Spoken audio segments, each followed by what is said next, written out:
वक्त से लड़कर जो नसीब बदल दे, इंसान वही जो अपनी तकदीर बदल दे। कल क्या होगा कभी मत सोचो, क्या पता कल वक्त खुद अपनी तकदीर बदल दे। नमस्कार दोस्तों, मैं राम कुमार नौकरी योद्धा चैनल पे बीपीएससी एडीओ के लिए अंग्रेजी के 5वें सेट का फुल एक्सप्लेनेशन के साथ उपस्थित हूँ। अगर आप मेरे पिछले वीडियो 1 से लेके 4 तक आप नहीं देखे हैं तो प्लीज़ जाकर आप देख लें, काफ़ी इजी अप्रोच के साथ बताया गया है। तो चलिए बिना समय गवाए चलते हैं। 5वें सेट का पहला प्रश्न ये रहा। तो उस पहला प्रश्न जो है वो आपका कॉमन एरर से संबंधित है। आप कॉमन एरर सेंटेंस पढ़े, the teacher as well as the students were absent. तो आप यहाँ पे ये देखेंगे कि इसका जो जोड़ने का काम एज वेल एज 2 सब्जेक्ट को जोड़ा है। बस यही पे आप फोकस। सबसे पहला स्टेप क्या है कि सब्जेक्ट वर्ब एग्रीमेंट। मैं हमेशा बोलता हूँ सब्जेक्ट और वर्ब का एग्रीमेंट देखते हैं। यहाँ पे वर्ब वर है तो वर्ब का एग्रीमेंट एज वेल एज के साथ सब्जेक्ट तो 2 है। एक टीचर हो गया सब्जेक्ट S1 और स्टूडेंट हो गया S2। तो आपके पास अब कन्फ्यूजन है कि मैं वर्ब का यूज किसके लिए करूं। तो जब भी आप देखिए एज वेल एज तो सबसे आगे वाला सब्जेक्ट के अनुसार आपका वर्ब हो जाएगा। तो क्या होगा यहाँ पे वाज। तो आप देख लें सेंटेंस इंप्रूवमेंट के अनुसार एज वेल एज सही है। स्टूडेंट्स वर वाज एब्सेंट, तो यहाँ पे सी। ठीक है, तो करेक्ट करना है, इसको आपको करेक्ट करना था। तो यहाँ पे वाज एब्सेंट होगा। ठीक है, अब इसी तरह से आपको देखने को मिलेगा कि अगर एज वेल एज के जगह पे और क्या हो सकता है तो आपको इन एडिशन टू, इन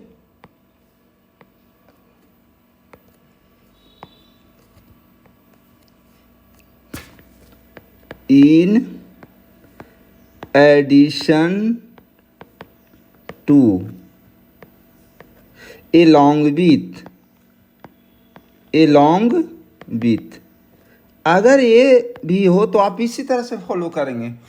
सबसे पहले वाला सब्जेक्ट प्लस दूसरा सब्जेक्ट, तो आप जो पहला सब्जेक्ट आ रहा है उसके अनुसार आपको भरा होगा। सब्जेक्ट आपका सिंगुलर है तो सिंगुलर भर, अगर प्लूरल है तो प्लूरल भर का यूज करेंगे। चलिए अगले क्वेश्चन की ओर चलते हैं। Each and every student, each and every के बाद जब कोई नाउन आ जाए तो आप ध्यान देंगे कि वो सिंगुलर नाउन होगा। ईच के बाद अगर हो या एवरी के बाद हो या each and every, each and every, तो क्या करेंगे आप, इसके बाद जो नाउन आएगा वो सिंगुलर नाउन होगा, सिंगुलर नाउन। तो इस तरह से आप देखें क्वेश्चन में तो स्टूडेंट्स नहीं स्टूडेंट होगा। ठीक है, तो ईच एंड एवरी सही है। स्टूडेंट्स वाज प्रेजेंट, तो यहाँ पे क्या करना है आपको, स्टूडेंट्स में एरर है। ठीक है, चलिए she is the best of the 2 girl. Next comparative degree का सेंटेंस है। कंपैरेटिव डिग्री में क्या करना है, कंपैरेटिव डिग्री में आप 2 जब यूज करें, देखिए आप 2 दिखाई दे रहा है तो कंपैरेटिव डिग्री होगा। तो यहाँ बेस्ट नहीं, क्या यूज करना था, बेटर। ठीक है, तो क्या हो जाएगा, बेटर ऑफ हो जाएगा। चलते हैं अगले क्वेश्चन में। He told that he was ill. देखिए आप जब भी आप ध्यान देंगे टोल्ड, टेल का V2 टोल्ड है।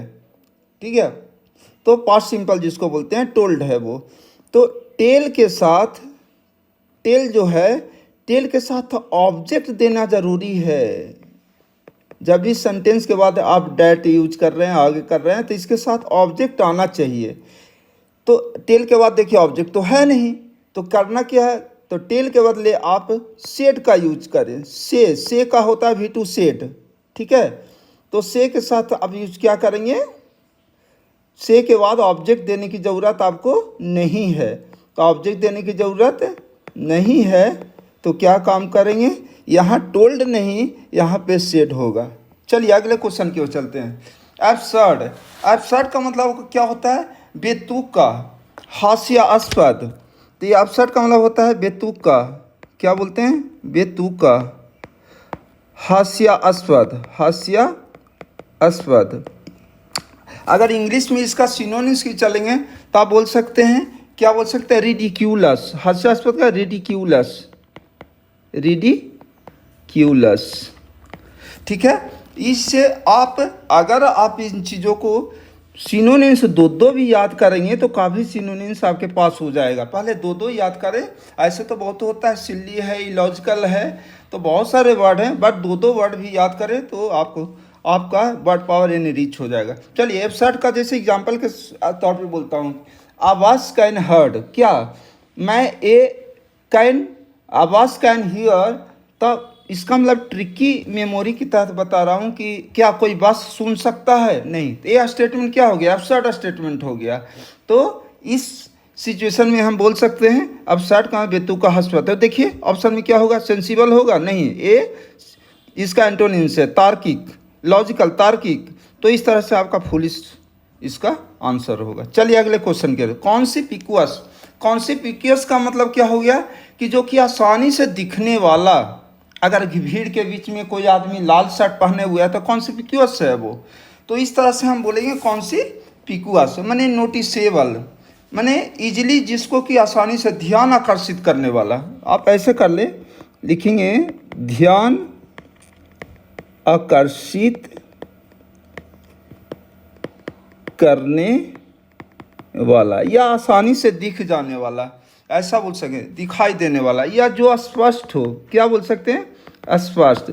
इसका बोल सकते हैं ऑब्वियस भी बोल सकते हैं, जो कि आपको इजीली है, जो वो चीज़ दिख जाता है। तो इस तरह से आप, अगर आप देखेंगे एक वर्ड है प्रोमिनेंट, ये ज़्यादा पूछता है, प्रोमिनेंट, लेकिन यहाँ ये इसका मीनिंग है, पूछा क्या जा रहा है आपको, सिमिलियर वर्ड, तो कौन से, नोटिसेबल हो जाएगा, क्या हो जाएगा, नोटिसेबल। चलिए चलते हैं अगले क्वेश्चन की ओर। डॉन्टलेस, आप जानते हैं ना, डॉन्टलेस माने साहसी, डॉन्टलेस का मतलब साहसी, जो किसी से डरता नहीं हो, जिसको बोल सकते हैं नीडर, क्या बोल सकते हैं, नीडर। तो आप बोल सकते हैं ब्रेव, क्या बोल सकते हैं, ब्रेव, तो इसको बोलते हैं आप साहसी। जैसे कि एग्जाम्पल के तौर पे अगर मैं बोलूँ कि मेरे सोल्जर्स हैं, सोल्जर्स क्या है, डॉन्टलेस सोल्जर्स, तो मैंने वैसा सोल्जर जो कि डरने वाले नहीं है। तो आपको भी जैसे एग्जामिनेशन में बैठना है तो आपको भी डॉन्टलेस होना है, आपको एग्जाम को क्या देता है, डॉन्टलेस स्टूडेंट्स, वो स्टूडेंट जो कि डरता नहीं हो, साहसी हो, फाइट करना जानता हो, तो एक डॉन्टलेस सोल्जर्स मेरे होते हैं। ठीक है, तो इसमें एक वर्ड इंट्रेपीड पूछता है, तो इंट्रेपीड भी याद रखेंगे। इस तरह से बोल्ड भी बोल सकते हैं, बोल्ड माने साहसी, तो ठीक है, तो इस तरह से देखा जाए तो आपका ब्रेव इसका आंसर हो जाएगा। चलिए एलेटेड, एलेटेड का मतलब क्या है, काफ़ी खुशी, जो काफ़ी खुशी का मतलब, काफ़ी खुशी, थोड़ा सा नहीं, बहुत ज़्यादा खुशी। मान लेते हैं कि आप एग्ज़ाम की तैयारी कर रहे हैं और एक दिन आपकी रिजल्ट आएगी, तो क्या होंगे आप, you will be elated at your success. इसका मतलब क्या हो गया, यू विल बी एलेटेड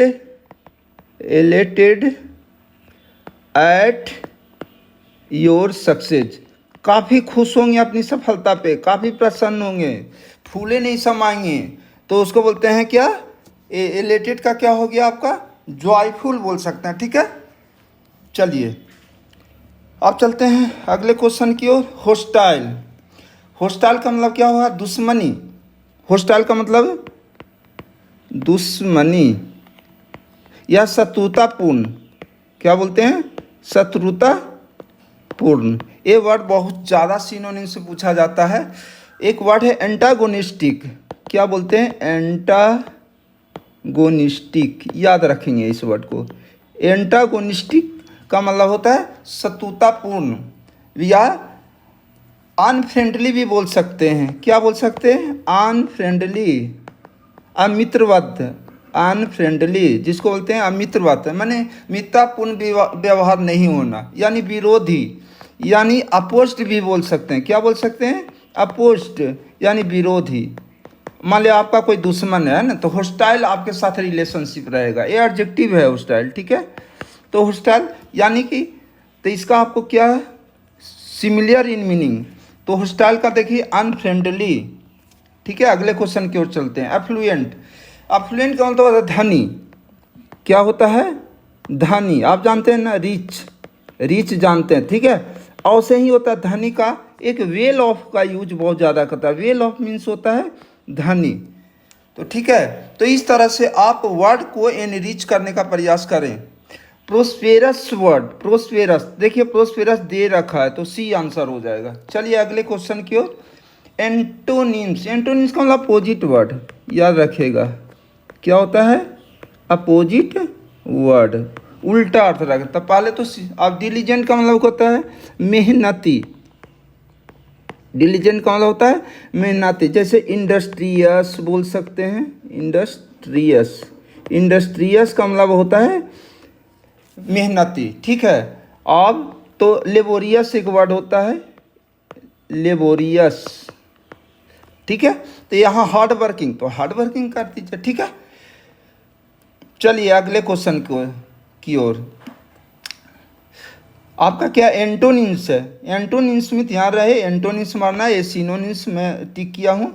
तो हार्ड वर्किंग जो है वो भी सिनोनिम्स है, हार्ड वर्किंग लिख देते हैं, हार्ड वर्किंग। तो इसका आप देखिए क्या होगा, हार्ड वर्किंग एंटोनिम्स है उल्टा, तो इसका हो जाएगा लेजी, ठीक है। एनर्जेटिक होगा ना, एक्टिव होगा नहीं। चलिए अगले क्वेश्चन की ओर। हम्बल, हम्बल क्या है? एडजेक्टिव ही है। तो हम्बल का मतलब क्या होता है? नम्र। हम्बल उस व्यक्ति को बोलते हैं जो कि किसी का घमंड नाम का चीज़ नहीं है, वो सब चीज़ में अच्छे हैं, परिपूर्ण हैं, लेकिन वो कभी भी घमंड नहीं करते हैं, तो वो हम्बल होना चाहिए। यानी काइंड, है ना, काइंड पर्सन होना चाहिए। तो हम्बल का अगर देखा जाए एंटोनिम्स तो क्या होगा? मोडेस्ट तो होगा नहीं, मोडेस्ट तो सिनोनिम्स है, मोडेस्ट, ठीक है, या पोलाइट, या हम्बल, ये पॉजिटिव वर्ड है। तो प्राउड जो है, आदमी को प्राउड माने घमंड के सेंस में है, तो आपका है जो एंटोनिम्स प्राउड होगा, ठीक है। अगले क्वेश्चन की ओर। कॉम्प्रिहेंसिव, कॉम्प्रिहेंसिव मतलब क्या है? व्यापक, कंप्लीट।